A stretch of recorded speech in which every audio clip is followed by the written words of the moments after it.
গ্রীষ্মের দাবদাহ, চৈত্রের মাঝেই গরমে পুড়ছে বাংলা।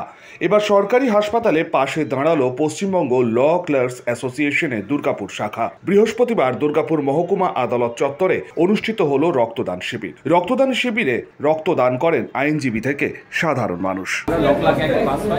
সেই দিন থেকে আমাদের উচ্চ নেতৃত্বগণ ঠিক করে যে 14ই মার্চ এই দিনটি আমরা রক্তদান শিবিরের মাধ্যমে পালন করব এবং আমাদের সমস্ত আদালতে, পশ্চিমবঙ্গের সমস্ত আদালতেই 14ই মার্চ রক্তদান শিবিরের মধ্য দিয়ে আমরা এই দিনটা পালন করি। কিন্তু এই বছর 14ই মার্চ ছুটির দিন পরে থাকার জন্য আমরা কোনো আদালতেই করতে পারিনি।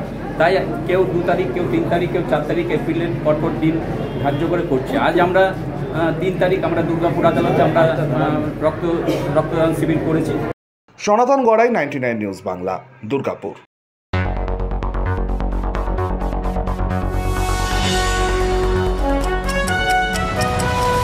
আপনারা দেখছেন 99 নিউজ বাংলা। বদলাবো আমরা।